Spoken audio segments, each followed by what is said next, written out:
I read A Court of Thorns and Roses by Sarah J. Maas when I was 15. Let me tell you how that happened.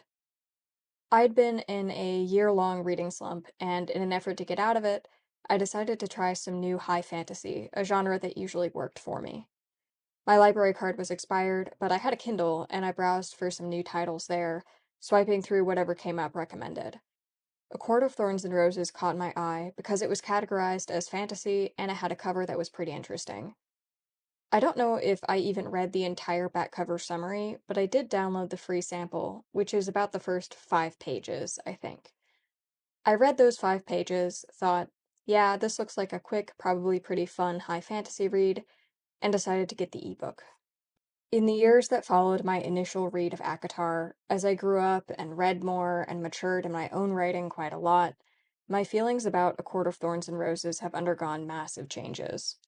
It wasn't until the past couple years that I realized not only how massively popular ACOTAR was and the impact it's had on publishing since 2016, but also how controversial the title is and all the flashpoint issues it represents. While extremely popular on platforms like TikTok, ACOTAR has also garnered criticism for things like presenting toxic masculinity, gender essentialism, and a high amount of explicit content. In the wake of its publication, we've seen the rise of a whole new subgenre, romantasy. I have a lot of thoughts on romantasy and the publishing industry and feminism, but I actually want to take a step back from the broader conversation and instead focus a little more on the book where so much of it began, A Court of Thorns and Roses by Sarah J. Maas.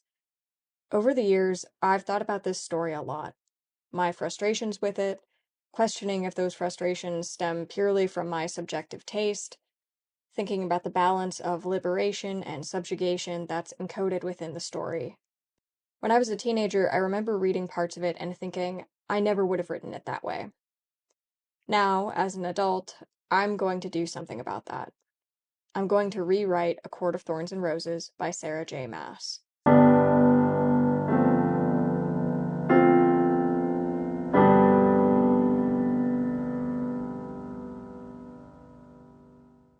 If you're new here, hi, I cover book and writing topics from the perspective of a young, trying to get published sci-fi author.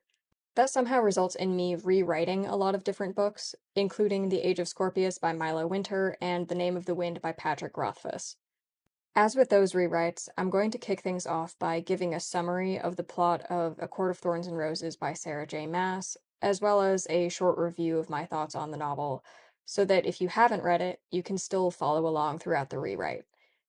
If you don't want or need either of those sections, I'm going to put some timestamps on the screen so you can skip ahead. I also want to give a few short disclaimers. Firstly, that this video is not for Sarah J. Maas or anyone close to her, so those people should avoid watching this video. Secondly, that I am going to be somewhat critical of ACOTAR, so if you feel extremely strongly that you liked this book and can't handle criticism of it, I recommend not watching this video. Thirdly, that my rewriting ACOTAR is not meant to be a condemnation of the author's vision for their work, but rather it is an exercise in plot revision for myself. Alright, onto the summary. A Court of Thorns and Roses is told in first person from the perspective of Feyre, I think her name is pronounced, a 19-year-old human huntress. Feyre is the youngest of 3 daughters and lives with her sisters Elaine and Nesta, along with her father. Her mother has passed. The family lives on the northern edge of human territory, very close to the border of Prythian, the fairy realm, which is delineated by the Wall. That's a proper noun, just FYI. An invisible boundary between realms. In spite of her household having 4 people in it and Feyre being the youngest, she's essentially the sole provider, since her father is disabled due to a knee injury, and her 2 sisters grew up rich before they lost their wealth, and they seem unreasonably unwilling to help out at all. Feyre is a subsistence hunter. One day, she travels very close to the Wall while on the hunt and ends up killing this giant, strange-looking wolf. She takes the pelt to town to sell, and her sisters follow her there, knowing that the money from the pelt can be used to buy stuff that they want. That's indicative of Elaine and Nesta's characters at this point in the story. They seem very self-centered and used to being pampered. In this market scene, we get some world building and background. We find out that humans who enter the realm of Prythian are said to never return, presumably because the Fae kill or torture them for their own amusement. We also find out that Feyre has a paramour named Isaac, though their entanglement is kept a secret because Isaac is engaged and will be married soon to someone else. The next day, a giant monster breaks into Feyre's house and scares the shit out of her and her whole family. The monster is really pissed because Feyre killed that wolf, which was apparently a fairy in disguise. If I remember correctly, Feyre actually considered that the wolf might be a fairy before she killed it, but she does it anyways, even though she knows that there will be consequences if she's right. The monster states that the payment for a human killing a fairy is either that the human must die, or that the human must go into Prythian, the fairy realm, for the rest of their life. Instead of questioning this ultimatum, Feyre and her family believe the monster because of the supposedly well-known rule that the Fae cannot lie. In order to avoid being killed, Feyre agrees to go with the monster into Prythian. On the journey from her human home into Prythian, the monster, who is named Tamlin, uses his magic to make Feyre fall asleep. She awakens when they approach his manor, which has large grounds that appear to be in a state of perpetual springtime, in spite of the fact that the human realm was in midwinter when she left. Around this time, Tamlin transforms from a beast into a man. There are some details about his appearance that are relevant, so I'll say briefly that he has long blonde hair and green eyes, which are somewhat hidden by this masquerade mask, which he and some of the other members of his court are cursed to wear 24/7. As they arrive at the manor, Feyre is still extremely fearful of the Fae and doesn't know what to expect. To her surprise, instead of being held directly captive somewhere, Tamlin informs her that she's free to move about on the grounds of the manor, but she is not allowed to leave his court, the Spring Court, to go to any other realm. I'm going to interject with a little world building, even though I can't remember exactly when this information is given to Feyre. So, the realm where she lives is basically the British Isles, and they occasionally reference the continent, which is essentially fantasy Europe. The important thing to keep in mind for this book is that the humans basically all live in fantasy Wales and southern England, whereas Prythian takes up fantasy northern England and all of Scotland. In addition to the human fairy division, within Prythian there are various courts, as I mentioned. 7, to be precise. The southernmost is the Spring Court, where Feyre is now. There's also summer, winter, autumn, and then 3 courts for certain times of day. The dawn, day, and night courts. Okay, so anyways, Feyre is at the manor of the Spring Court, scared out of her mind and surrounded by Fae for the first time in her entire life, and she doesn't know how to navigate the space. She feels an obligation to return to her family in the human realm because she doesn't think that they can take care of themselves without her, but after several ill-conceived escape attempts, she realizes that returning to the human realm is going to be much easier said than done. Over time, Feyre begins to make friends with several Fae, most notably Lucien, Tamlin's friend and closest advisor, and Tamlin himself. She also begins to piece together a few fragments of a curse related to the masquerade masks that Lucien and Tamlin and the other members of the Spring Court always wear. Apparently, there is some kind of blight of evil Fae creatures roaming around Prythian, attached to a mysterious she figure that no one will really elaborate on. Frustrated by the lack of information Feyre feels she is receiving, she decides to use her very limited knowledge of the Fae to do some research. She knows about a Fae creature called a Suriel, which is capable of answering any question asked of it if it is successfully trapped. She uses her huntress skills to snag a Suriel and asks some questions about the Fae and if there's a way for her to get home. The Suriel informs her that the Fae can lie, contrary to human legends and her previous beliefs.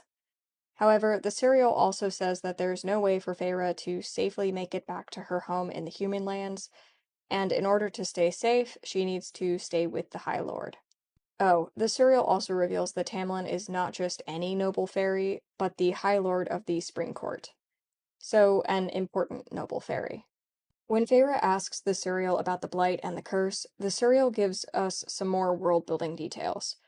We learn that there is another land called Hybern, which is ruled by a single king who is unhappy with the treaty between the Fae and the humans, which essentially divided the realms so that humans would no longer be kept as slaves to the Fae. The King of Hybern sent some of his agents into the fairy and human realms in an effort to sabotage things. Before more information can be revealed, Feyre and the Surreal are attacked by a group of vicious fae called Naga. To save its life, Feyre lets the Surreal go. However, Feyre is still under attack. Before she can be killed, Tamlin comes to her rescue and saves her. After this incident, Feyre and Tamlin finally talk about why she wants to go home. She expresses her worries about her family, and Tamlin says that while he can't send her home, he can make sure that her family is taken care of, and offers to glamour them to believe that they're being sent to live with a dying great aunt or something in her luxurious home, a restoration of their family's former wealth. After this conversation, Feyre relaxes, stops trying to escape, and begins painting, a hobby she has occasionally indulged in previously but never had adequate resources for. Keep that painting in mind because I might rant about it later. Alright, before we get into the next little arc, it should be stated that up until this point, there has been increasing romantic tension between Tamlin and Feyre. At first, it feels like a romantic subplot, but as it goes on, it becomes clear that this is the plot. Almost all of the major signposted progress of the story is from romance, rather than from the more fantasy-oriented aspects of the story. On my original read-through, this was where I started to get confused, because I went into this thinking that it was just high fantasy. One night, Tamlin instructs Feyre to stay in her room because there's a huge fairy party that's going to happen that involves a ritual that Tamlin doesn't want Feyre involved in. Spoiler alert, this ritual is a magic sex thing. It has something to do with springtime rites and renewing magic, which is absolutely hilarious to me because it sounds like the fantasy version of Vulcan Pon farr, which is the source of quite a lot of Star Trek fanfiction. Basically, this ritual requires Tamlin to literally sniff out a woman he wants to have sex with, and then do that, and then his magic and the magic of the Spring Court will be renewed. However, there's also a big fairy festival that goes along with it, and Feyre wants to see that, so she disobeys her instructions and sneaks out of the manor in disguise to go see it. When she's out in the festival, she's cornered by three fairies with, let's say, evil intentions, because they are. This time, she's rescued not by Tamlin or Lucien, but by a man with dark hair and, I think, purple eyes, who she finds so gorgeous she's nearly struck dumb by him. However, she decides to ditch him as quickly as possible because basically she's just really on edge.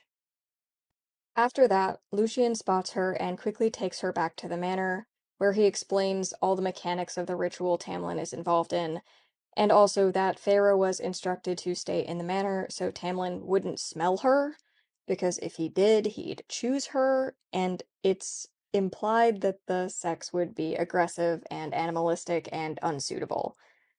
Keep this in mind because I'm going to talk about it in my review section. Also, if you think this makes Tamlin sound like a dog searching for some dropped cheese, yeah, I think it does too. So, Feyre goes back to her room and sleeps fitfully, eventually waking up after the festival music is done, which she knows means that the ritual is over. She goes downstairs and finds Tamlin there, kind of high on magic, I guess. He freaks out a little and corners Feyre, bitching and whining, growling that he smelled her during the ritual and he's mad he had to choose someone else and yada yada yada. I think he actually bites her neck in this scene, which Feyre is freaked out by, but this also makes her realize that even though she doesn't really want to, she totally likes him and thinks he's hot and not at all a dog sniffing for cheese. After this, there's some more interpersonal development between Feyre, Tamlin, and to some extent Lucien. Then, one day, an enemy arrives, and Lucien quickly glamours Feyre to hide her from him. The enemy is Rhysand. God, I hope I pronounced that right. The High Lord of the Night Court. He also happens to be the guy who rescued Feyre on the night of the festival. He is apparently working for the mysterious She, who's responsible for the Blight, a woman named Amarantha, who is also supposedly his lover. Rhysand sees Feyre but doesn't recognize her because of the glamour, and she lies to him about her name. Tamlin and Lucian grovel to Rhysand to try to persuade him not to tell Amarantha about her, which Feyre doesn't really understand. After Rhysand finally leaves, Tamlin decides that now that Amarantha will probably find out about Feyre soon, he has to send her home to keep her safe. Either right before Rhysand arrives to make his poorly veiled threats, or right after, when Tamlin is preparing to send Feyre home, Feyre and Tamlin kiss and also have sex for the first time. I'm not going to get into specifics about that scene in this section. Suffice it to say that it's long, explicit, and it made me laugh several times. I have more to say about this in the review section. As Tamlin puts Feyre in the carriage home, he says he loves her, but Feyre doesn't return the words because she's afraid that if she does, she won't be strong enough to make herself leave. Feyre goes home and finds that her family really has been provided for, and they've been glamored to basically forget anything involving the Fae, which Elaine and her father are happy to do because they're restored to their wealth. Her oldest sister Nesta, on the other hand, remembers everything. The glamour didn't work on her because she's just that cool. Feyre fills Nesta in on what actually happened. A small side note, when Feyre returns to the human realm, she's apparently now hot. Something about being in Prythian near magic gave her the side effect benefit of enhanced sexiness, which is very funny to me. Okay, back to the plot. There's some sort of incident which forces Feyre to leave her family behind again, this time entrusting their care to Nesta, and return to Prythian. The exact incident doesn't really matter, so I won't waste time explaining it. Feyre climbs over the wall and back into the spring court, but when she returns to the manor, she finds that everyone except for one of her lady's maids has disappeared. The lady's maid, Alice, explains the background of the curse that forced Tamlin and the rest of his court to wear masquerade masks all the time. Basically, this evil lady Amarantha, who Feyre keeps hearing about, went to the court of Prythian on behalf of the King of Hybern about 50 years ago.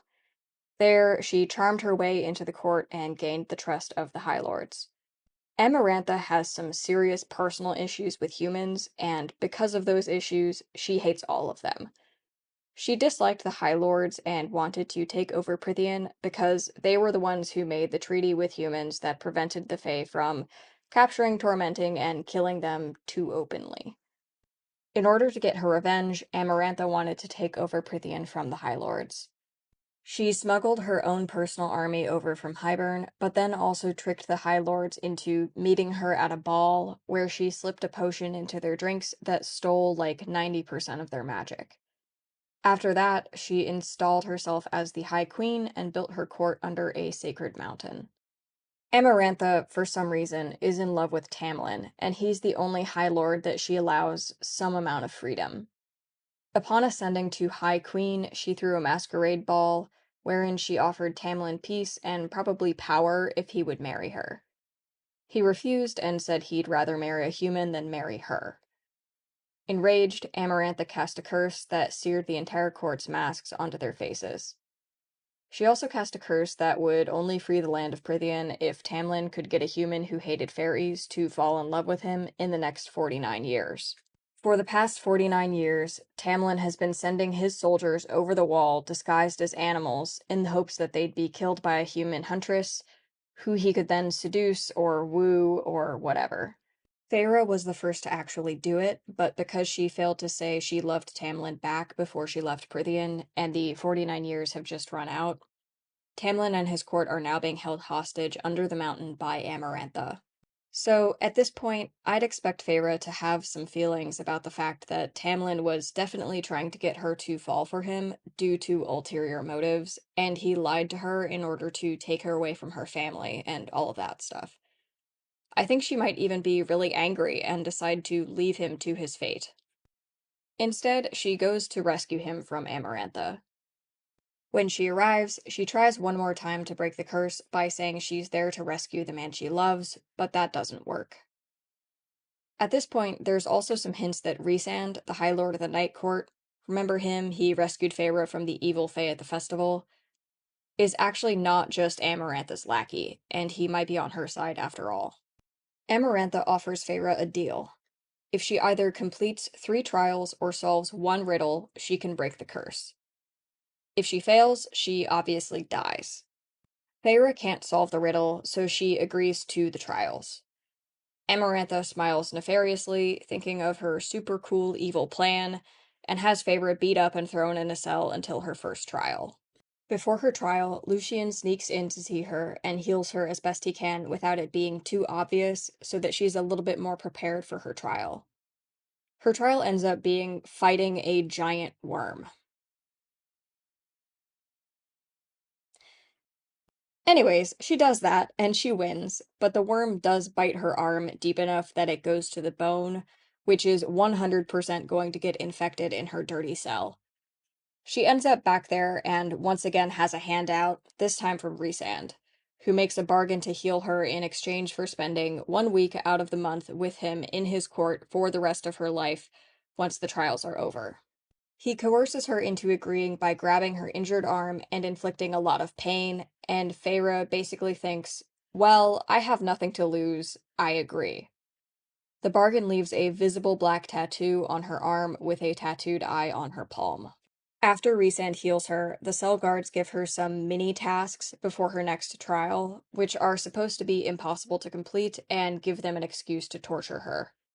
These incidents are not important, but she gets another handout from Lucien's mom and one more from Rhysand, who casts a glamour on the guards to get them to stop torturing her. Rhysand then begins drugging Feyre every night with fairy wine and making her dance for him in front of the entire court, wearing very skimpy clothes, mostly to piss off Tamlin. Feyre usually doesn't remember these incidents when the wine wears off. There's some sort of justification here about how Rhysand is trying to spare her from remembering the mortification, and it's all for show, and yada yada yada. To me, the logic seems pretty thin, but I'll talk about this more in the review section. Feyre's second trial arrives. This time, it involves solving a riddle and pulling the correct lever out of 3 options to save Lucien's life. The issue is, the riddle is written down, and Feyre can't read very well. She starts to randomly guess which lever to pull, but she evidently guesses wrong, and feels a sharp stinging in her tattooed hand, and realizes that Rhysand is trying to tell her not to pull that lever. When she chooses the correct one, her hand stops hurting, and Feyre passes her second trial. The night before her third trial, Rhysand doesn't drug Feyre, but does make her wear a skimpy dress and body paint and come to the court party with him. Feyre and Tamlin sneak away together when they think that nobody is looking, and instead of doing something logical, like talking about their situation, Tamlin decides it's a great idea to make out and possibly get frisky. Rhysand finds them and he's pissed because if they get caught, Amarantha will almost certainly kill Feyre and they won't have any chance at freedom. Rhysand makes Tamlin leave, but before he and Feyre can go back to the party, someone walks in on them. Rhysand abruptly kisses Feyre and she tries to push him away. She realizes after the fact that it was an attempt to make it look like the body paint that Tamlin smeared was actually a result of Rhysand, sparing Feyre and Tamlin from the wrath of Amarantha. Feyre's third trial is to stab 3 fairies in the heart. The first one begs for his life, the second one weeps but tells Feyre it's alright to do it, and the third one is Tamlin. By the way, Feyre actually kills those first 2 fairies, and if I remember correctly, the narrative doesn't dwell on it too much, which is wild. When she gets to Tamlin, she realizes that throughout her time at the Spring Court, people kept referencing his heart of stone, and while she thought it was just a figure of speech, it's literal. So she stabs Tamlin in the heart. So, in spite of Feyre having a level 1 riddle solving skill, it turns out that she's right about this. Even though she's completed the trials, Amarantha tries to weasel out of their deal.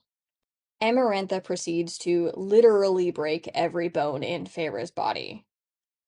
Right before dying, Feyre solves the other riddle, so I think her skill has officially leveled up. The High Lords are immediately released from their masks, and their powers all come back. Tamlin immediately kills Amarantha. Here, we get a very brief section that's told from Rhysand's perspective, if I remember correctly. The book has been told in first person from Feyre's point of view up until now, but because she's dead, we have to have a new narrator.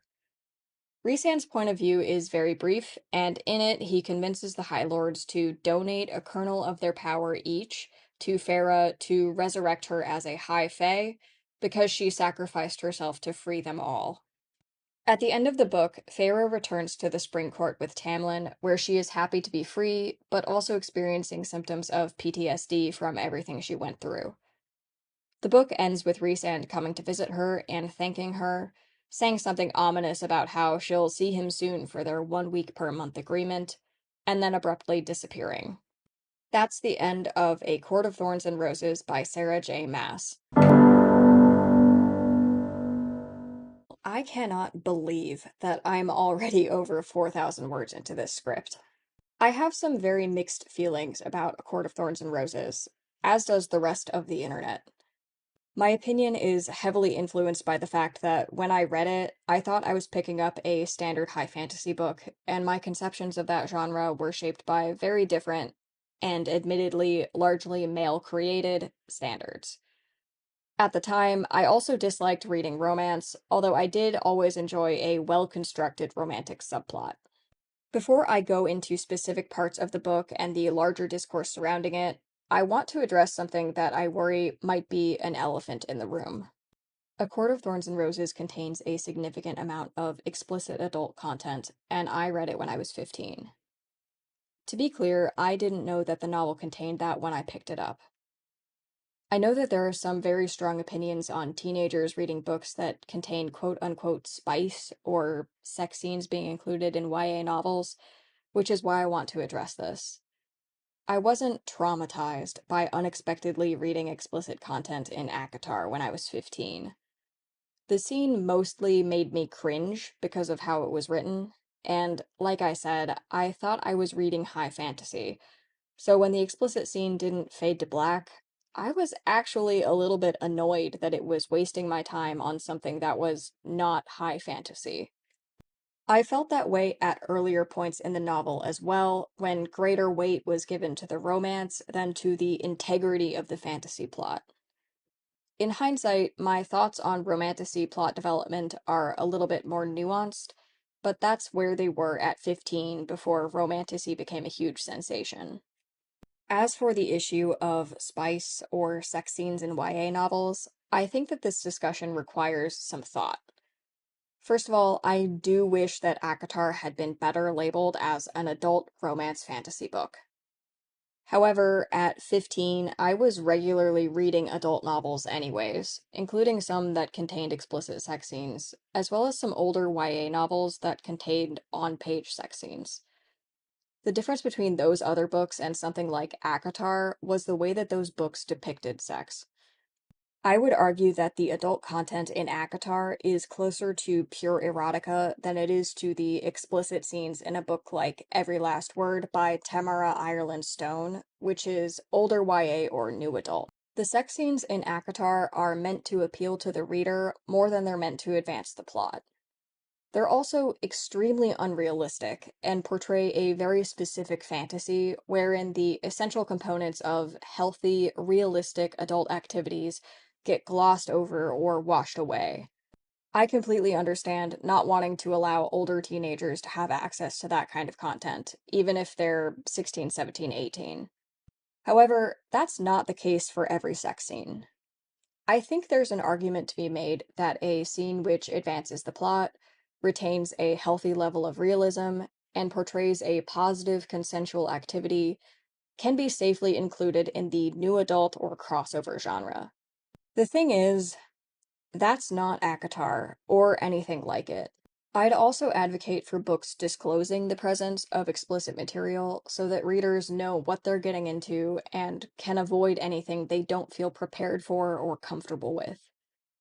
At 15, I was relatively unharmed by reading ACOTAR without knowing what I was getting into. But that won't be the case for every single older teenager, or even every single adult. Labeling books better helps people make well-informed decisions about what they want to read and what they'd rather avoid. Now that that's been addressed, I want to talk about what I enjoyed about ACOTAR before I address my primary criticisms. Firstly, I enjoyed that Feyre spent most of this book as an underpowered character and had to solve several problems through her wits. The two examples of this that stand out the most to me are when she traps the cereal for information using her hunting skills, and when she defeats the worm in her first trial using a hastily constructed trap. Secondly, I did enjoy the setup that this novel did with regards to Rhysand, whose bargain with Feyre is left hanging for the second book. It's very Hades and Persephone coded. Not getting into what happens in the second book or beyond, which is very well known at this point, Rhysand is delightfully terrible in this book. He's malevolent, in spite of the narrative's attempts to redeem him and the little slivers of good we see peeking through the cracks, and it's very fun to watch him do all of that while also presenting him as slick and charming. I wish this had actually been leaned into harder, and I don't just say that because one of my characters in one of my books is terrible and irredeemable while also being confusingly intriguing, and that's very fun to write. Thirdly, and this is a more complicated one, I liked Nesta, Feyre's oldest sister. She's terrible. Feyre's entire family is useless, but Nesta is useless in a bitter and angry way that makes me think that there's something going on in her skull, unlike Elaine or Feyre's father. I think that Nesta's horrible uselessness is unfortunately kneecapped by Elaine and her father, because she's portrayed as having a strong will, but is clearly completely unwilling to do anything productive, which makes her blend in with the other members of her useless family. Instead of being intriguing and surly and having that personality trait pay off later, it ends up watered down and disappearing. Like I said, my enjoyment of Nesta is pretty complicated. Fourthly, I liked Lucien. He might be my favorite character in this book, and I actually spent a good portion of it thinking that Lucien would make a much better love interest than Tamlin, considering he had a legitimate friendship with Feyre, a more interesting background, and he growled a lot less. If I remember correctly, he's also one of the only people that helps Feyre just for the sake of helping her. He tries to keep her away from Tamlin when Tamlin is sex-crazed, and he heals her at his own risk while under the mountain. Fifth and lastly, I liked a single aspect of the world building. It's the fact that humans know absolutely nothing about the Fae. They have tons of misconceptions about what the Fae can and cannot do, what they look like, the kinds of Fae that there are, etc., etc. Feyre spends a good portion of this book thinking that the Fae can't lie, only to find out that they definitely can lie and have been lying to her for the entire book. Now for the problems I had with this book. I'm going to go rapid fire for everyone's sake. Number 1. The world building sucks. Number 2. The Fae aren't really Fae. They're pointy-eared immortal wizards. Number 3. There is absolutely no way that Feyre is an amazing painter, and I hate that the narrative frames her as such. I hate this trope in general when it's written by authors who clearly know all about the fine arts. I'm a classically trained oil painter, and brother, if you haven't painted consistently for the first 19 years of your life, it's going to take you so much longer to learn how to paint well than it takes Feyre. Unless she's a savant, which, let's be real, she's not. She has no teachers, from what I can remember, either, so that's another disadvantage. Oh, also, what paint is she using? Is it oil-based or water-based? Do the Fae have magical binders? Does she stretch her own canvases? Does she paint on primed paper? Does she paint on board? Who made her painting boards? Because it's really difficult to do well. Are her brushes horsehair or bristle, and how does she clean them? Does she have paint solvent if it's oil-based? How does she keep the paint from drying too quickly to be usable if it's water-based? How does she thicken it if it's water-based? Or is it ink? Is it egg-based? Hide glue? Do the Fae have acrylic polymers? What is this paint? Number 4. In spite of the couple times when Feyre succeeds through her wits against overpowered opponents, more often than not, she gets saved by a man. Coupled with some of the other aspects of this book, I find this pattern annoying. Number 5. The balance of romance and fantasy is lopsided, and the two elements don't work together as well as they could. The plot is signposted in conflicting ways, through romantic development in the first 2/3, and through fantasy development in the last third. Number 6. Feyre's family dynamic is absolutely ridiculous. Feyre being the youngest and the only one who's willing to do literally anything read to me a lot like when you're a little kid and you're playing pretend with your friends, and there's this long rambling conversation about, well, I'm a mermaid and I have all the powers, but my sisters don't have any, but I'm like Cinderella, so I do all the chores and they're so mean. Also, I'm a vampire. Number 7. Tamlin is a bad love interest, and the romance between him and Feyre is concerning at best. Number 8. There's a weird age gap that never gets sufficiently addressed, because Tamlin is Fae, so he's much older than he appears. The same goes for Rhysand and Lucian, the other two potential romantic rivals in this book.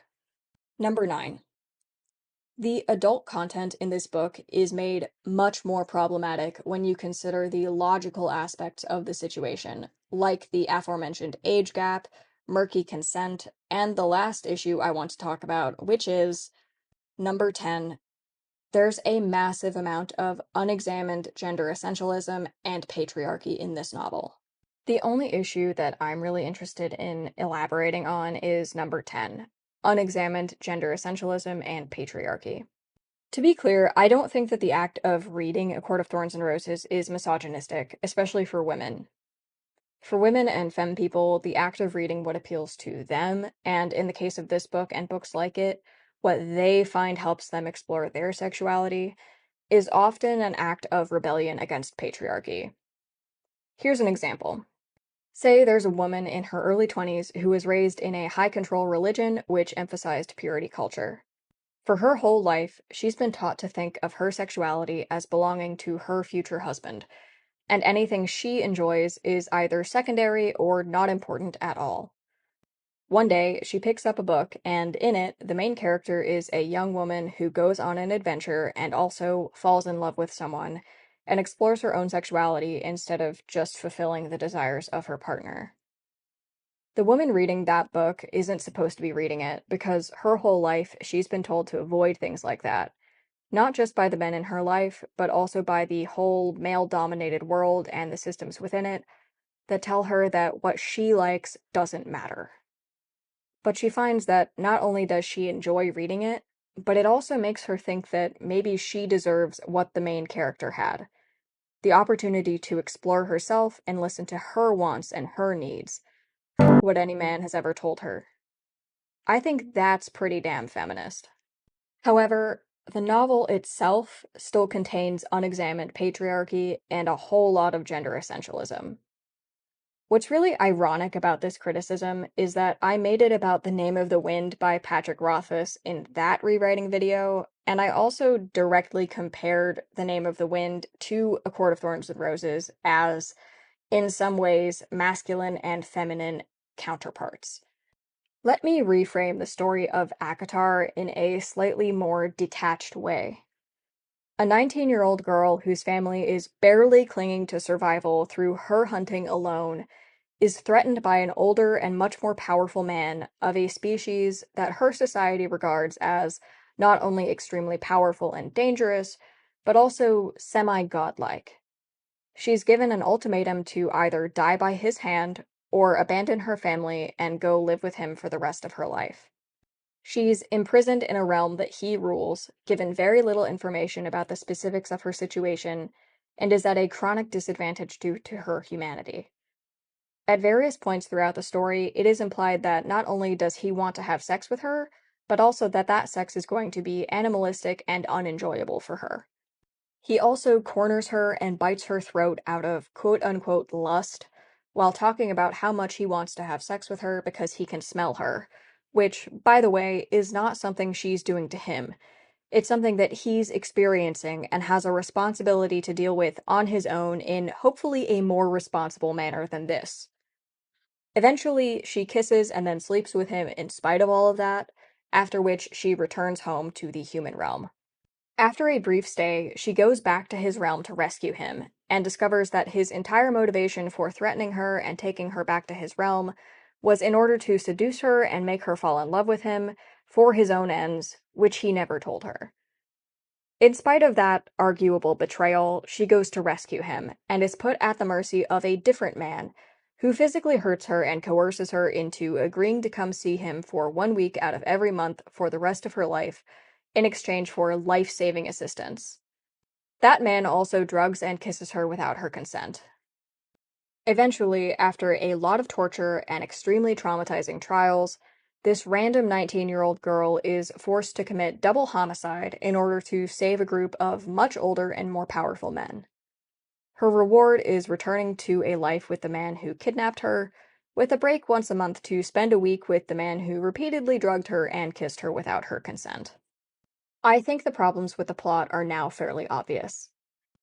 There are other little things as well that really annoy me.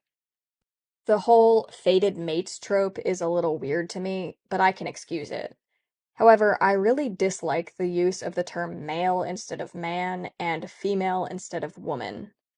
There are also no high ladies in this book, only high lords, and the only woman in power is Amarantha, who's portrayed as evil. Don't get me wrong, I support women's rights and women's wrongs, but it's a little icky that she's literally the only one and she's evil.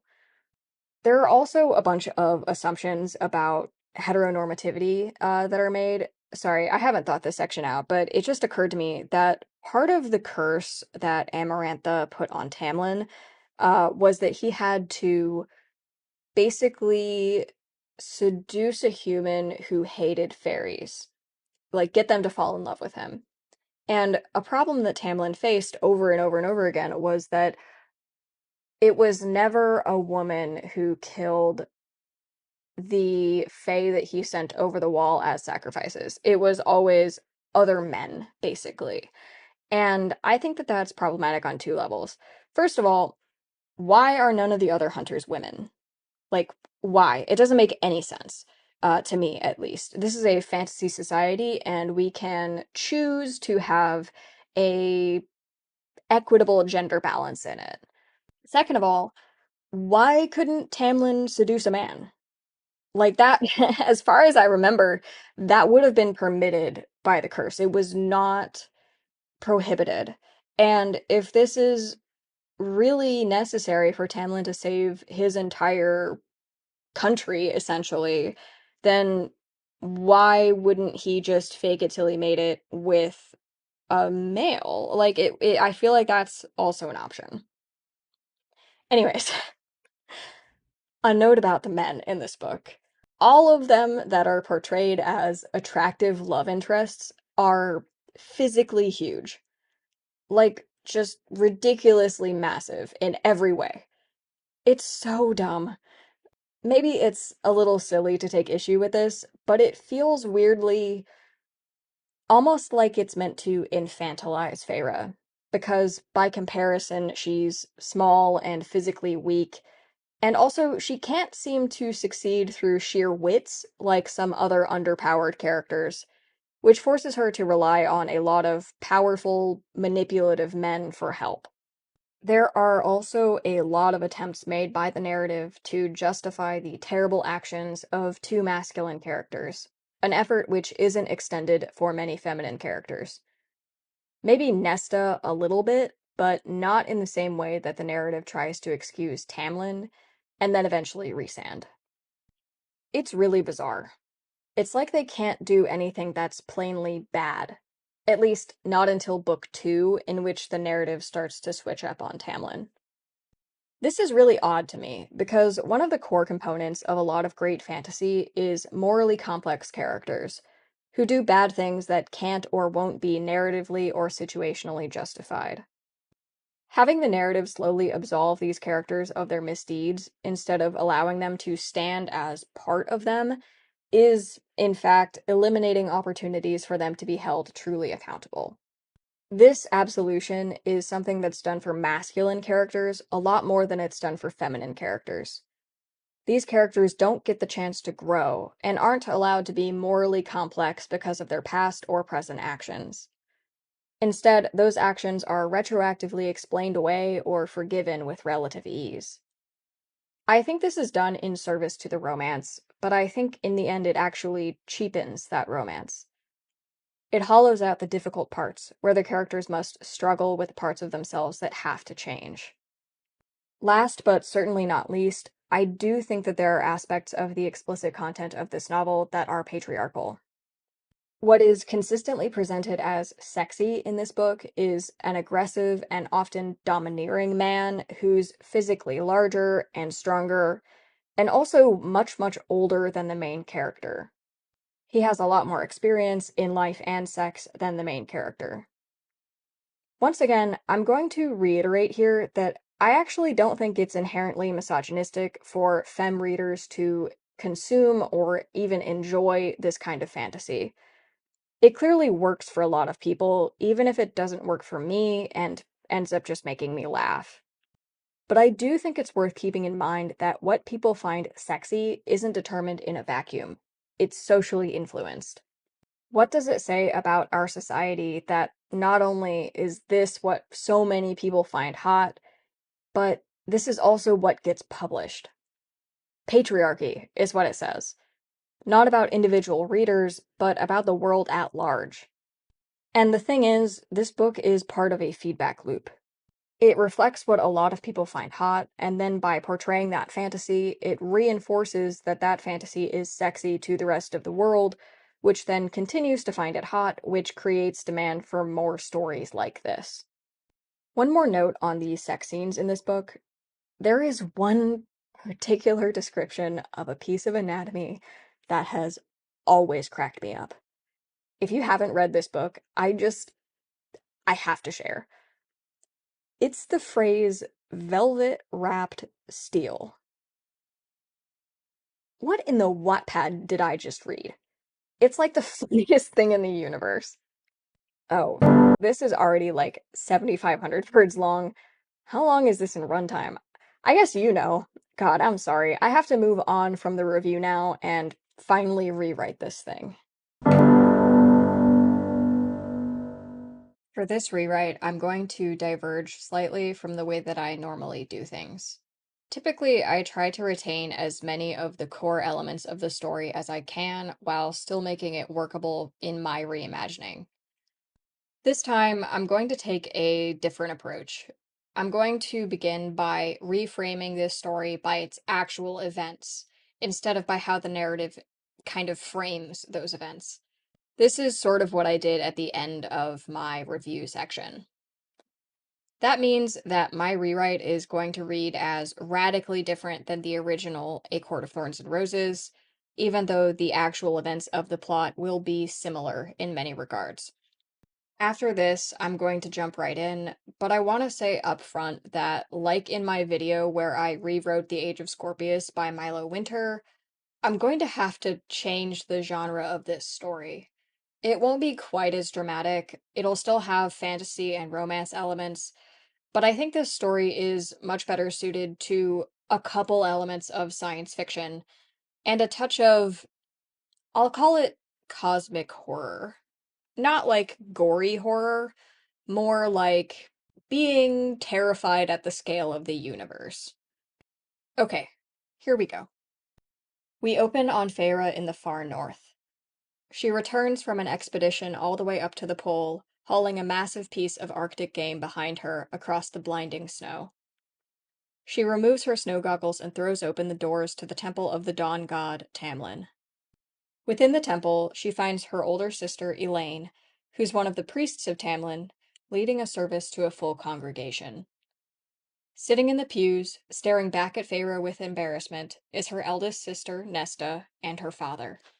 Feyre is only slightly embarrassed to be interrupting the service because she's come to the temple with a purpose: to deliver a sacrifice to the dawn god.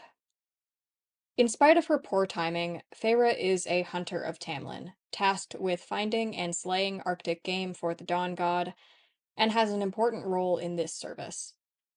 So, in spite of her mild embarrassment, as she's dirty from the hunt and still bloody from her kill, she drags the game up the center aisle out of the snow, and as Elaine finishes the proper dedicating incantations, she places the game on the altar of Tamlin.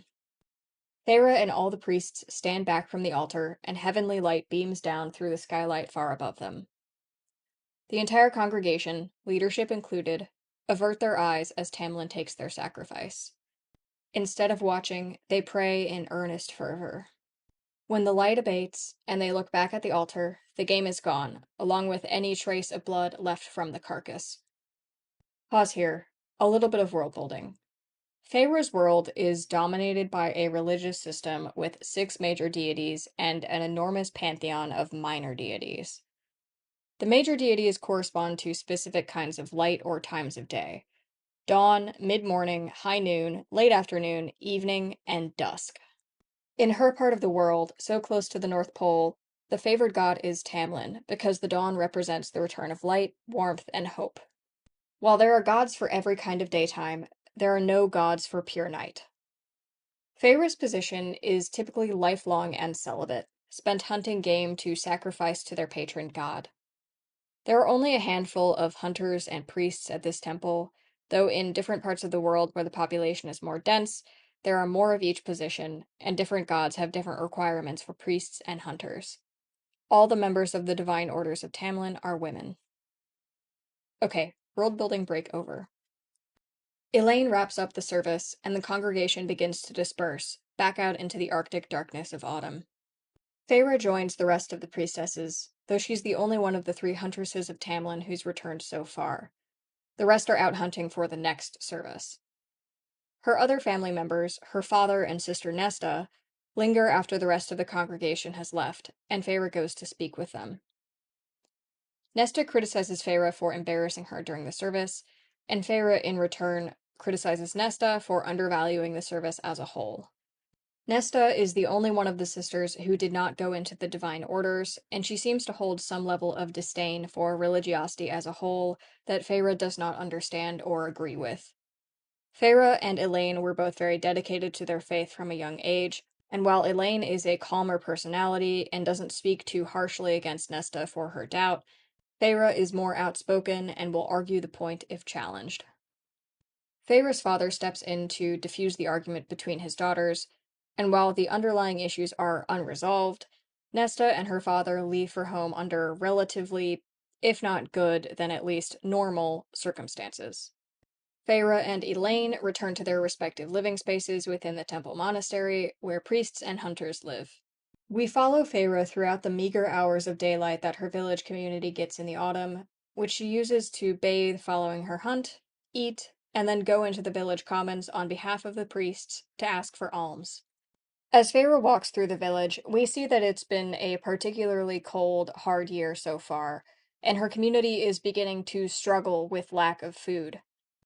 In spite of Feyre's success on her most recent hunt, she and the other hunters are having to travel further and further to find acceptable game, and while there's always a sacrifice to Tamlin, there are often inadequate supplies for the general population. Feyre herself has lost some weight because of this. While she's often tempted on her hunts to eat parts of the larger game she kills, she's so far been too devout to give in to that. Feyre asks for alms from several people and in several different locations in public, but finds very little to spare. There are more members of her community that react with suspicion or hostility toward her than usual, because some people have grown restless and fear that they've fallen out of favor with Tamlin and may be abandoned in the coming winter darkness entirely. There are some smaller shrines to the other major gods in town, though they're usually maintained by volunteers and don't make regular large sacrifices. However, Feyre is angered and shocked to see that one of the altars, to the dusk god Amarantha, has been laden with gifts and sacrifices. One of the people who denied her alms actually presents the altar with a small piece of game, and she realizes with a level of despair that people are abandoning her faith for other gods. Feyre is so angry that she publicly confronts the people who are denying her alms in order to sacrifice to other gods. She shouts for the growing crowd to hear over the steady hum of the wind, speaking into the thin Arctic light that Tamlin has been the god of their country and their survival for 1,000 years, and if one trying season is enough to shake their faith, then they never had any to begin with. Publicly confronted by a hunter, shame sets in on the community, and they quietly abandon their growing sacrifices to the other gods in order to give alms to Feyre and the monastery. She collects them, satisfied with her efforts, and returns home for the long night. The next morning, after Feyre wakes from a long and much-needed rest following her hunt, one of the other hunters of Tamlin has returned. This hunter is Alice. She's the senior hunter of Tamlin, and she's been gone for over a week on a hunt, only to turn up empty-handed because the game has grown so thin. Alice and Feyre have a conversation in the hunters' quarters, and Alice admits that the prospects of their community are growing very bleak. This is the first moment where Feyre experiences genuine doubt that she has a difficult time shaking. Feyre doesn't voice it, but Alice sees something in her expression, and she tells Feyre in no uncertain terms to keep the faith, that their job is to ensure that people don't lose sight of their duty to the gods, and to the Dawn God in particular. Dawn, after all, is the light of hope. Feyre takes another date of recovery, which is all she can afford because Alice didn't have any success on her hunt, and they have services again soon. As she attempts to recover, she finds that there's not enough in the monastery to eat, and her hunger is growing difficult to manage. The next day, when she starts out on the hunt just before dawn, she tries to distract herself from her hunger by praying. It doesn't work. Instead, her mind wanders when she's supposed to be focused, thinking of the other altars and the other gods. She knows through stories and the very occasional visitor that in other parts of the world, they favor other gods. In the far south, when it's hot all the time and there's lots of sun, they often thank the dusk god Amarantha the most, as dusk represents relief from the heat. In other places, where it's always foggy and cloudy, they worship the noon god Helion for bringing the brightest and rarest sun. In others, the more temperate gods of mid-morning, afternoon, and evening are considered the loveliest and most powerful. And just for an instant, as she travels north toward the pole and the weak light of autumn gives way to the long dark and ice, Feyre doubts. Then she sees a massive boreal caribou, the first of its size and health she's seen in months, standing alone on the border of the tundra and taiga. It's such a strange and beautiful sight that she hesitates before she slays it, but she does. It's only when the deed is done that she has the thought, what's the harm in eating a little bit? She's hungry. She's been underfed for months, and this is the first time she can't stop herself. She takes a cut of caribou, dealing with the body in a way that'll hopefully hide what she's done from the temple when she returns, skins and prepares it, makes a fire, cooks the meat, and eats it. It's only when the calories really hit her that she realizes what she's done and feels ashamed for sinning against Tamlin. She prays for forgiveness and begins the trek home with the rest of the caribou. Her trip, notably, takes a lot less time, even with the baggage, because she's not nearly falling over from hunger. When she arrives back at the temple, she's ashamed, but she lies and certifies that the kill is whole and unblemished by sin. It's accepted for sacrifice at the next service. Alice has her suspicions, but Feyre refuses to admit to anything, and she doesn't press. Elaine is relieved that they'll have something to sacrifice. Feyre is deeply guilty. When the services finally come, Feyre publicly lies and certifies the kill instead of admitting her sin. Elaine places the caribou carcass on the altar. Before Elaine can begin the proper incantations and prayers for the crowd to follow, the light of heaven shines down, stunningly bright.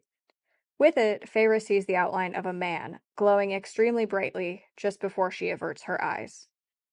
A voice booms out, asking who presented the caribou. The congregation has gone utterly silent in religious terror because the Dawn God has just appeared in his temple. Feyre is horrified and awed all at once, and too stunned to speak. Tamlin asks again, his voice shaking the entire building, and this time Feyre manages to fall to her knees and say that it was her. She presented the caribou. The building shakes yet again, and Tamlin accuses Feyre of sullying the kill by taking part of it for herself. Feyre is scared shitless by this, and basically admits her crime and pleads for her life, convinced she's about to die. Behind the altar, she sees Elaine look at her with a note of disgust, but in the crowd, she sees Nesta, angry, about to stand up and insult a literal god. In an attempt to distract Tamlin from whatever Nesta is about to do, Feyre offers up her life freely. Tamlin, of course, takes it, but not in the way that Feyre expects. He reaches out one glowing hand, and Feyre feels the warm light of dawn wash over her into nothingness. When Feyre wakes, she sees her world from high above. She is lying on a glass floor, looking down at a colored marble in a sea of darkness, punctuated by little pinpricks of light. She jerks away, terrified that she's going to tumble down into nothingness, but the floor holds her. Slowly, she begins to look down, convinced that this is the afterlife, high above her world where the gods are supposed to reign. Directly below her, on the part of the marble that's closest, is a massive swirl of white, blue, and very little green. Then Tamlin walks in. He's not glowing this time, but there is luminous gold paint around his eyes, which seems decorative. Feyre is afraid to look at him and falls to her knees in supplication. He kind of smirks a bit and tells her to get up, walking confidently across the transparent glass floor, standing literally over the whole world. Feyre stands, still averting her gaze. Tamlin tells her, somewhat dismissively, that her sin has been forgiven in exchange for her life, which she's now to spend in his realm as a member of his court. Feyre is surprised by this, of course. She was already a servant for him in the human world. Tamlin corrects her, insisting that she's not to be a servant, she's to be a member of his court. She won't have to work. She just has to stay in his presence and provide companionship. This confuses Feyre even more, but the moment she expresses that confusion, Tamlin cuts her off and asks if she's questioning his judgment in the running of his own court. Terrified, Feyre of course says no, and raises no further objections. Tamlin is happy to see Feyre agree, and leads her out of the room with the transparent floor, through a doorway, into a sprawling garden. The weather is much warmer than Feyre is used to, and she finds herself sweating in her furs and Arctic wear. She's astonished by this display of divine power, convinced now that she's definitely in the realm of the gods. Tamlin smiles at her when he sees her awe, seeming a good deal kinder and more merciful than he did before. He hands Feyre over to his friend and advisor, Lucien. Feyre knows Lucien as a minor god, specifically representing red sunrises and foxes. In person, she sees that he has similar gold paint around his eyes, like Tamlin, though his is less intricate and it comes from only one eye, which appears to Feyre to be solid gold. Tamlin tasks Lucien with getting Feyre set up within his court and providing her with rooms, appropriate clothing, some instructions on how to navigate the grounds, and also minor things like proper meals and baths. Lucien takes Feyre to a large set of lavish rooms in a massive house and gets her bathed and fed and clothed properly. Feyre luxuriates in some of these amenities, though she has no idea why she's been granted this pardon. She relishes in being properly fed, the heat of the sun and the long days, the hot baths and the warm bed and all of that. After Feyre is properly cleaned and dressed and told how to navigate her suite, and her new servants and Lucien all leave, Feyre sits down on her fluffy bed and has a crisis. A couple hours later, after Feyre has stopped crying and is instead just staring up at the ceiling, questioning literally everything she knows, she gets a knock on her door. When she answers it, she sees the first person in the entire manor without gold paint on their face. Instead, this man is wearing a different cut of clothing, in solid black, and he has black rings painted around each wrist. Feyre is kind of stunned by this man because of a couple of his features. His eyes, most especially, which are purple, his ears, which are semi-pointed instead of human round or godly fully pointed, and the black rings on his wrists. She recognizes all of these features as descriptors of the adversary false gods that occupy the night. Feyre jumps back, horrified, expecting that this whole thing has been some sort of trick by the false gods, and she's going to be brutally punished now. Instead, the man informs her that she's been asked to attend dinner with Tamlin and the court, and asks her to please come with him. Feyre is disbelieving, but the man is so perfectly polite that she agrees to go with him, playing for time by insisting that she needs to wash her face and maybe wipe off some of the sweat she worked up while having an existential crisis. He steps back and lets her do all of that, which gives her the opportunity to slip a hairpin into the sleeve of the dress she's been given, just in case she might need a weapon. Though she's convinced that a hairpin would do her no good against either a god or a monster of the night. The monster of the night, meanwhile, waits patiently and silently in the hallway. When Feyre emerges, he addresses her only in honorifics whenever he has to, and leads her to dinner. When Feyre arrives at the location of the dinner, an enormous banquet hall, she's seated at the right hand of Tamlin, across from Lucien. The man who escorted her steps back and stands silently against the wall with the other servants. Seated at the banquet table, there are some other minor gods that Feyre recognizes, and many of whom she does not. Tamlin questions if Feyre found everything to her liking, smiling a very charming smile, to which Feyre very quickly answers yes. Then he throws a look back at the servant who led her to the banquet hall and asks sarcastically if she had any problems with Rhysand. Feyre doesn't quite understand his tone, and she answers no, she had no problems. Tamlin makes a joke at Rhysand's expense, which sends the rest of the banquet table into rip-roaring laughter. Rhysand has no reaction. After a few minutes, Tamlin stands and announces that dinner is served. A massive beam of heavenly light shines down onto the table from a source that Feyre cannot determine, and a second later, a feast appears. Feyre is stunned and overwhelmed by the amount of food she's presented with, and how well it's cooked.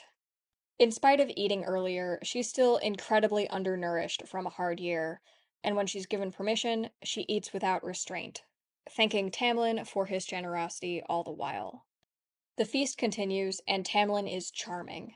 He's smooth and romantic and keeps Feyre from the worst of the jokes that the other members of court occasionally throw her way, seemingly in good faith. At some point in the ceremony, a servant drops a glass on accident, which shatters against Tamlin's arm. Feyre is initially concerned, as she got nicked by a wayward shard, but because Tamlin is a god, he's unharmed by the glass. At the end of the night, Feyre returns to her room alone, escorted once again by the silent, unnerving Rhysand. The next several days pass in a montage of Feyre exploring her surroundings, disbelieving that this is her life, worrying for the people she's left behind, and also acclimating to having enough food and resources. That said, she also can't quite make sense of her surroundings. She knows that she's not in her world anymore, but she can't figure out where she is.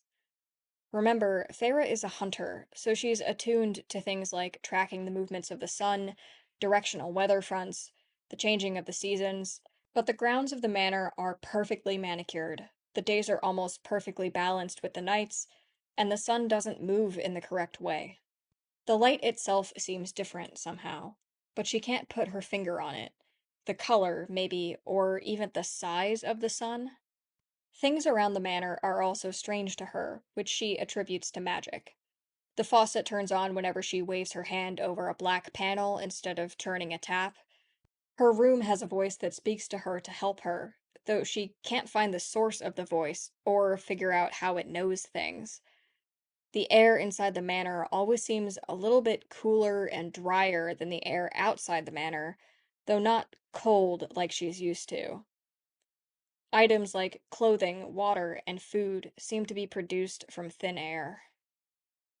In the evenings, Feyre takes her dinner most often with Lucien, on a small balcony in her rooms. She enjoys his company, She finds him to be relatively open, and he seems genuine, kind, and reflective. During those dinners, she notices that Lucian, and all of the other gods she encounters, regularly drink this substance that they refer to as ambrosia. It's sort of golden and it has a familiar glow about it, and when she inquires after it, it's one of the only substances that she's refused access to and denied information about. She sees Tamlin slightly less often throughout the first few days, mostly in passing or for a few minutes during the middle of the day. One of the more unpredictable elements which Feyre keeps encountering is the presence of Rhysand. For the most part, he's quiet and respectful, but Feyre sees him more and more often and notices little quirks, especially in his sense of humor. He's often assigned to wait on Lucian and Feyre in the evenings, or happens to appear to escort her from place to place to ensure she doesn't get lost. Feyre tries initiating conversation a couple times, but Rhysand seems very restrained, and Feyre is reluctant to push because, again, her religion tells her that he's a monster of the night. After a little while, once Feyre has started to settle in and started to regain some weight and strength, she finds that she still can't make sense of her surroundings, even with her mind much clearer. At this point, she decides to try to figure it out and asks Lucian over dinner where she might go to hunt. Lucian sort of freezes up and asks why she'd want to hunt at all. She tries to remain casual, saying that she misses it from her life in the mortal realm. Eventually, Lucian says he'll see if there's a solution for her. The next day, Tamlin calls Feyre into his study and tells her, ever so charmingly, that he's made a forest for her to hunt in on the edge of the manor, but that she must not go past the border demarcation. Feyre thanks him, overwhelmed by the gratitude of her god, and he plays it off casually. They talk for a bit, Tamlin as suave as ever, Feyre still wrapped in religious awe. At the end of the conversation, Feyre gets a strange feeling that Tamlin wants something from her. She's not sure what it is, but it's almost hunger. If he wasn't a god, she'd almost mistake it for longing. Feyre shortly makes her way alone to the forest that Tamlin has made for her, though she's unfamiliar with the new wilderness, as it's not like the taiga. She takes the bow and the other hunting supplies she's been given and sets out, mindful of Tamlin's warning about the barrier. She finds it almost immediately, a glowing gold barrier like the light of heaven, hovering on the far bank of a long river. She steers clear of it and goes on her hunt. Just after she's shot an unfamiliar species of deer, the animal manages to leap away from her, over to the far bank of the river. It's still inside the barrier, so Feyre carefully crosses the river after it. Before she can complete her hunt, the deer bucks, hitting her and throwing her. Her hand grazes the barrier, and she's abruptly pulled through a tunnel of golden light and dropped somewhere else. That somewhere else is very hot and very dry, with a stronger sun than Feyre expected. The land is red and rocky, variegated, carved into winding valleys and plateaus. Feyre's never seen anything remotely like it, especially when she looks up and sees something that starts to break her sense of reality. High above her, in the sky, are rings. Not only is she stunned by her new surroundings, but she also isn't dressed properly for them. She's barely managed to adapt to the mild warmth of Tamlin's court. The heat of this place is enough to put her in active danger pretty quickly. She begins doing the only thing she can think of, taking off the outer layers of her clothes, like her jacket and her boots. As she does, she hears someone laughing nearby. She turns and sees a god emerge from a nearby outcropping, seemingly out of nowhere. She recognizes his characteristics from temple teachings as belonging to Helion, the noon god. He has a few other courtiers around him, and he circles around Feyre, asking aloud if she's Tamlin's new mark. Feyre answers that she's a hunter of Tamlin, trying to remain proud and dignified while avoiding being brazen against another god, even if he's not her god. Helion and the other courtiers burst into laughter, which sends a chill up Feyre's spine in spite of the heat. Before Helion can elaborate or do anything nefarious, someone reaches through the barrier and pulls Feyre back through. Feyre tumbles backwards and lands in the river on top of Rhysand. While she's grateful for the rescue, she's also unnerved and on edge that it's him that rescued her. He's flustered at having to rescue her and more animated than Feyre's ever seen him. He admonishes her for going through the barrier, her carelessness, and then seems to remember himself and is concerned that she might react poorly to his criticism. Instead, all Feyre can think to ask him, Rhysand, one of the monsters of her realm's night, is, where the am I? What is operating the Dawn Manor? Why does the sun move incorrectly? Why can she not find the horizon? What was that room she first came into, where the marble so far down below looked like her whole world, and nothing moved in the correct direction? Rhysand fights himself for a few seconds, then begins to explain. The place she's from is on a marble called a planet, and the room she first saw was high above that planet. Now, she's on a different world altogether, and when she went through that barrier just now, she landed not only in a different god's territory, but on a different planet. Feyre doesn't understand, and before Rhysand can finish his explanation over her insurmountable cosmic horror, Tamlin and Lucian rush through the forest and find them. Just before they can reach them, Rhysand tells Feyre one last thing. Don't ask Tamlin about this. It's not safe. Tamlin and Lucian arrive. They're both worried for Feyre, assuming she fell into the river due to Rhysand's carelessness or a deliberate attempt to hurt her. Though she's alright, Tamlin is suddenly enraged at Rhysand, hitting him hard across the face and berating him for touching and or defiling Feyre. This is the first time Feyre's seen two divine creatures, a god and who she thinks is a monster of the night, physically fight, and she's surprised that while Rhysand does take physical damage from Tamlin, he doesn't die. In spite of obviously being angry, Rhysand doesn't fight back. Feyre tries to step in on his behalf, saying that it was an accident and they both fell into the river. When she does, Tamlin turns on a dime and accuses Feyre of betraying her oath to the Dawn God in favor of a monster of the night. Horrified, Feyre backs down. Lucian quickly steps in and calms Tamlin, sending Rhysand back to his quarters to clean himself up and leaving the three of them to return to the manor by themselves. Feyre is terrified, reminded once again of her transgressions against her god. But when Tamlin apologizes to her on bended knee, offering to try to make up for his outburst, she feels something else that she doesn't expect. Suspicion. For the first time, she wonders deeply if the god in front of her is actually good just because he's divine, and because he doesn't bleed. She thinks back to all the things Rhysand said that don't really make sense, but felt wrong, and the last warning he gave her, to not tell Tamlin or Lucian about her trip through the barrier, and about what she suspects. Feyre does what Rhysand asked her to, and doesn't tell Lucian or Tamlin about what happened, or about what she knows. She begins to pay attention to the way that Tamlin behaves around her, especially when, that evening, he takes her for a romantic twilight walk to make up for his outburst, and tries to kiss her at the end, which she carefully dodges in a way that allows them both some plausible deniability. The next day, after a sleepless night and a lot of consideration, she takes dinner with Lucian. During her meal, which Rhysand is conspicuously absent from, she works up the courage to ask him where the servants' quarters are. Lucian locks up once again, but instead of backing off, Feyre plays on their newly developed friendship.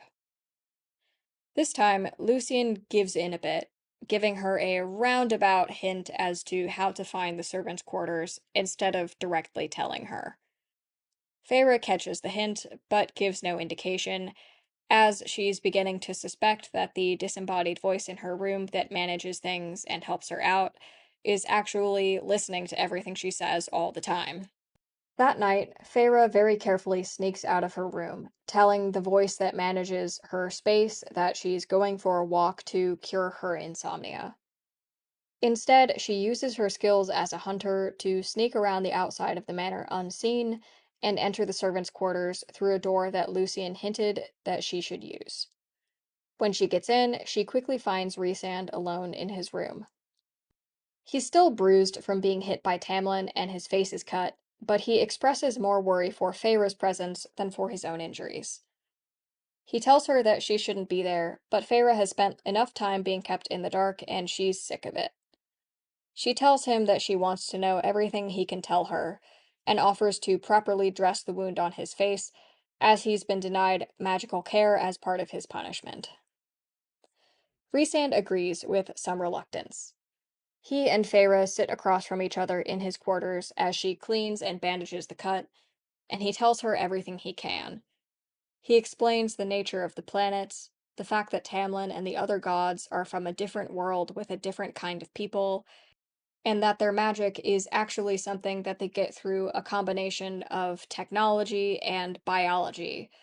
Like her bowstring uses tension to make arrows fly, or birds can fly and humans can't.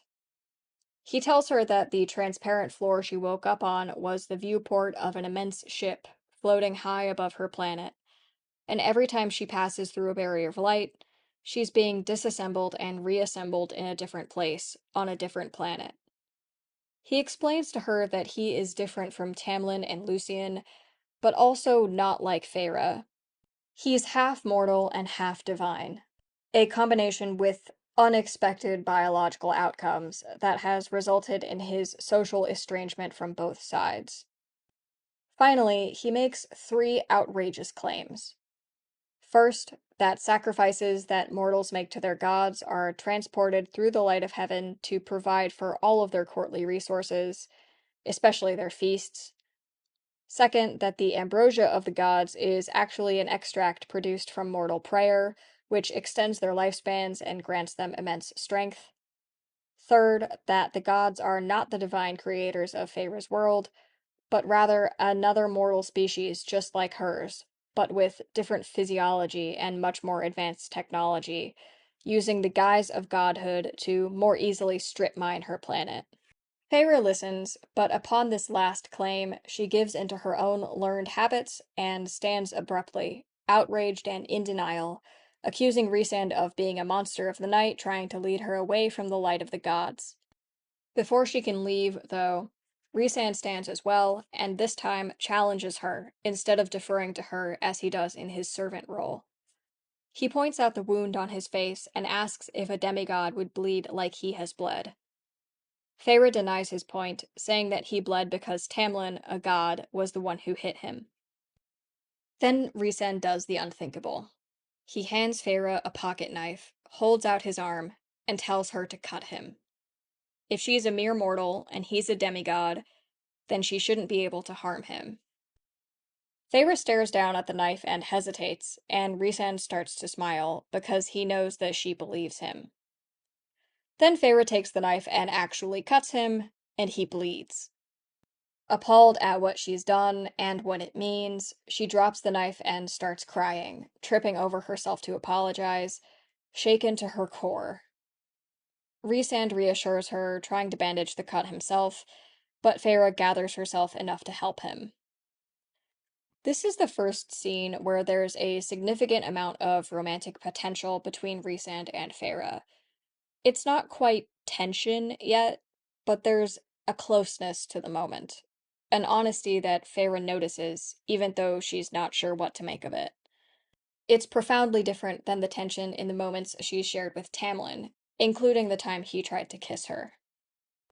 As Feyre calms down, Rhysand looks out the window and notices that the sun is beginning to rise, and Feyre needs to go back to her room soon. Before she does, the last thing that Rhysand tells her is a warning.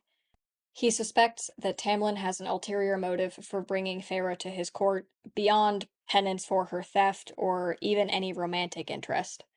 He's not sure what it is, but he's afraid for her. Feyre thanks him for the warning and makes it back to her rooms. Over the next few days, Feyre puts on an act, playing along with Tamlin, but always making a point to draw the line before any explicit romance or contact. Each night, she sneaks out to see Rhysand, forming a routine and telling the AI in her room that she's going for a walk for her insomnia. She tries not to stay out too long or too late in order to keep up that ruse. Together, she and Rhysand start trying to deduce what Tamlin could want from her, using the little clues that they've each been able to collect. Over the course of these nights, she learns that Rhysand's father is likely Callias, a minor deity and second in command to the dusk god Amarantha. His mother was a mortal who was taken as a servant for Callias, though she died when Rhysand was young. Rhysand served as a favored servant of the Dusk Court until early adulthood, when Amarantha made advances on him. After he rejected those advances, Amarantha gave him to the court of Tamlin, knowing that Tamlin would make his life miserable. Tamlin hates Rhysand for several reasons, most notably that he has unrequited feelings for Amarantha, and dislikes that Amarantha would prefer a demigod to him. The other reasons are fairly classic. Rhysand is thick-skinned, and Tamlin can't get a rise out of him, unlike the other servants. In spite of his demigod status, Rhysand is strong, intelligent, and attractive enough to make Tamlin insecure. In return for his stories, Feyre tells Rhysand about the world his mother came from, at least her corner of it. She describes the Arctic, the ice and the deepness of night, the stars she's always been told to fear, the mild summers, and the beauty of roaming the taiga and tundra in solitude. She opens up about her faith and her decision to enter the Divine Order, and then the increasing food scarcity her community faced and her difficulty keeping that faith, leading to her eventual slip. She tells him about her sisters, her father, and what she can remember of her mother before she died. A connection begins to grow between Feyre and Rhysand. It's not explicitly romantic, but it slowly strengthens enough to overcome Feyre's religious distrust of Rhysand and Rhysand's fear of Feyre as a member of Tamlin's court. It's through that connection and their time together that they eventually have an idea to search back through Feyre's theology. Rhysand has her tell him all the stories that she can remember. Eventually, Feyre recalls a story her mother would tell her and her sisters, which was a particular favorite of Nesta. The story follows the first mortal and the first god. They grew up together in the space between the world and the sky as playmates. It was only as they began to grow up that they noticed that they were different from each other. From the god flowed light and warmth and power. From the human, no such thing. When one day the god beat the mortal in a wrestling match, the god asked the mortal why they were such different strengths. The mortal, in response, asked why the god glowed. As they continued to age, the mortal grew older, but the god did not. The world and the sky began to draw them in opposite directions, the god upward, the mortal downward. The god, looking down on their mortal friend, wondered if they were superior to the mortal, and began to think more highly of themselves than their friend. One day, when the mortal was all the way down on the ground, they found others like them. For the first time in their life, the mortal did something the god could not. They fell in love. And slowly, the god began to sink, and the mortal began to rise. The god, unlike the mortal, was solitary. They had no other gods to fall in love with. Their purview was light, not love. The god and the mortal met again in the space between the world and the sky, and the god was angry at the mortal for dragging them down from heaven. Knowing that they were immune to the violence of the mortal, the god attacked.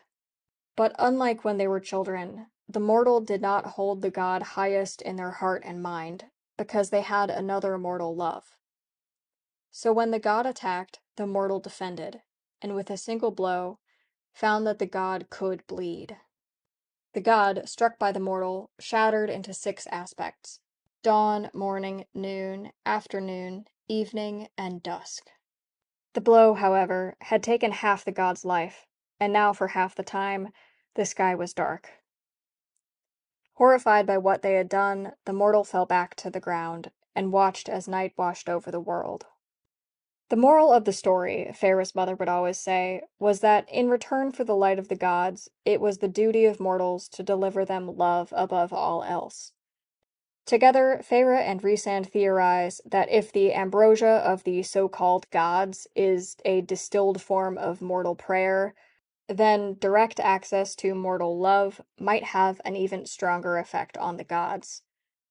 Though Feyre is embarrassed, she admits to Rhysand that it seems as if Tamlin has been trying to seduce her, though she can't quite understand why. Upon hearing about this, Rhysand is worried that Feyre is in terrible danger and encourages her to flee the court of Tamlin and return to her world, away from whatever gods might try to take her love for their own power. Feyre is actually reluctant to go, knowing that if she runs, the gods will continue to strip her world of resources and feed on the adoration of mortals without consequence. She promises Rhysand that she'll consider it and returns to her rooms. Only this time, when she sneaks back into her room, it's not empty.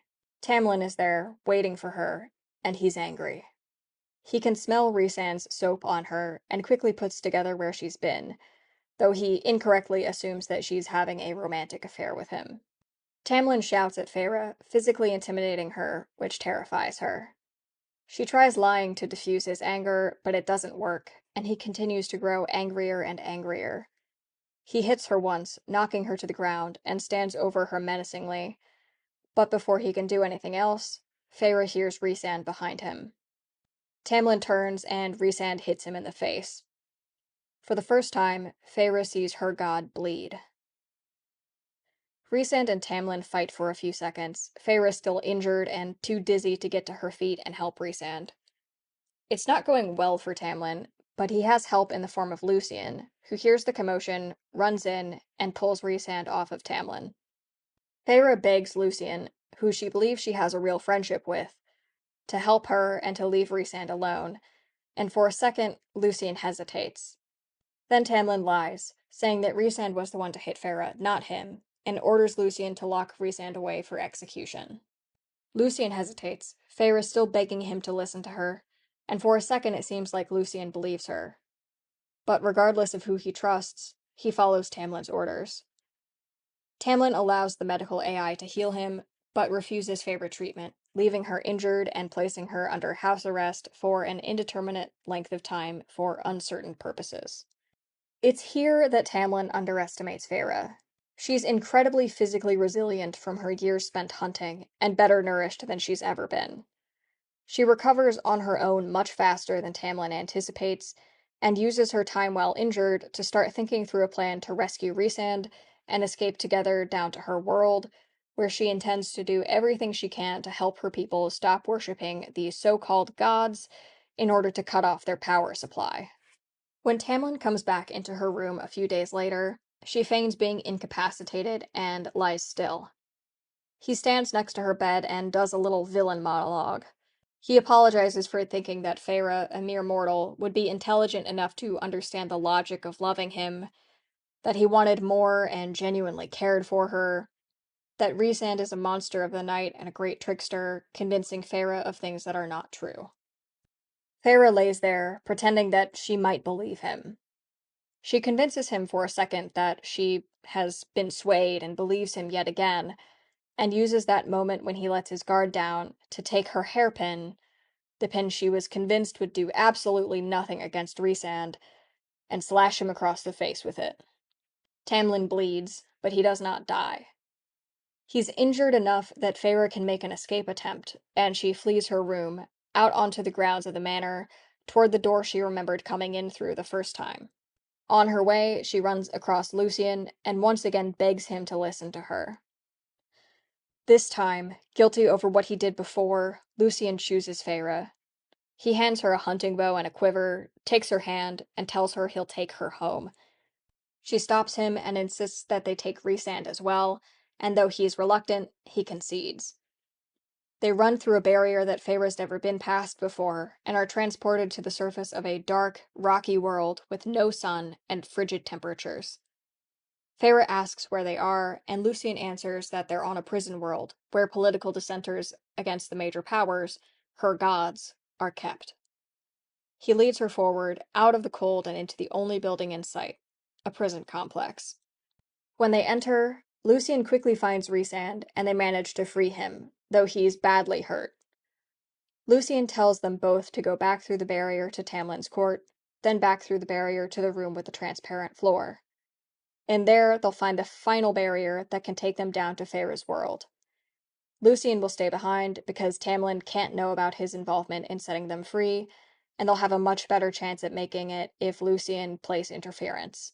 Feyre and Rhysand start back the way they came, making it all the way to the room with the transparent floor. Before they can find the final barrier, though, Tamlin comes through after them. Bleeding profusely from his face from the hairpin wound that Feyre gave him, he snatches the injured Rhysand and holds him at knife point, threatening that if Feyre returns to her world and tells her people what she's seen, he'll do to Rhysand what he did to Lucian, implying that he killed Lucian after extracting their location from him. Feyre cares for Rhysand, deeply. She might even be starting to love him. But she takes the bow from her back and aims an arrow at Tamlin's skull. He shakes his head and presses the knife closer to Rhysand's throat. She wouldn't dare. She's immortal, and she cannot kill a god. Feyre takes a breath and exhales all of her faith. Tamlin is not a god. She lets the arrow fly. That's the end of the book. This has taken me an absurdly long time to wrap up. Thank you for sticking with me through it all. If it wasn't clear, my rewrite ends on a cliffhanger because I think it would be the first book in a series with a slow burn romance between Feyre and Rhysand, and the primary arc being Feyre on a mission to deconvert her whole planet and fight back against the beings who have been strip mining her world. In a very weird way, I think this rewrite ended up being a lot like Red Rising by Pierce Brown, with notes of Blood over Bright Haven by M.L. Wang. God, I am exhausted. Romantasy is a really interesting conundrum for me. Blended genre romance in general, actually. I'm currently editing one of my personal manuscripts, which is sci-fi romance, and the thing that I've realized about why I struggle with books like ACOTAR is that plot progress is signposted in a different way than I expect. On my initial read of ACOTAR, I thought it was high fantasy, and thus expected the progress of the plot to be measured in the development of the fantasy plot, but that wasn't the case until maybe the last third, when Feyre goes under the mountain. Instead, the plot development is measured by the romance between her and Tamlin. When you aren't expecting that because you think you're reading a different genre, that feels really unsatisfying, like the author has betrayed you. However, in romantasy, there are two kinds of signposts: romantic development and fantasy development. Ideally, in any blended genre, those signposts coincide because the romantic and genre plots are deeply intertwined. In my book, for instance, the romantic plot and the sci-fi plot are actually completely inseparable, which becomes more and more clear the further into the book you get. In the first half, there are two timelines: the present, which is more focused on the sci-fi plot, and the past, which is more focused on the romantic plot. But the connection between the two soon becomes obvious, about 45 or 50% of the way through, and they meet in the middle when the past timeline catches up to the present. The second half of the book is then a true mix, with the sci-fi plot development coinciding with romantic plot development beat for beat. Granted, that's partly because my book has a very specific story that takes a science fiction-y approach to the power of love, but still, I think it works. Now, of course, I'm struggling to get a literary agent to see that it works too. Anyways, with this rewrite, I felt like it was necessary to lean away from the romantic part of the original series and instead focus on the genre aspects a little more heavily. That ended up necessitating a true slow burn between Feyre and Rhysand, and the incorporation of some of the endgame storylines from the rest of the ACOTAR series, namely that Tamlin is an abusive asshole. This was an extremely long rewrite, but it was also one of the more satisfying ones. I don't know if it comes across that way to you, viewer, but I had a fun time with this. This is a story that I would write as a novel, albeit I would probably make heavier changes if I had the freedom to do so as completely original fiction. At this point, even though I probably haven't said everything I have to say about ACOTAR and romantasy like it, my brain is so completely liquefied that I think it's time to just wrap things up. On that note, here is recommended reading and recommended watching with similar tropes to my rewrite. Number 1, Blood Over Brighthaven by M.L. Wang.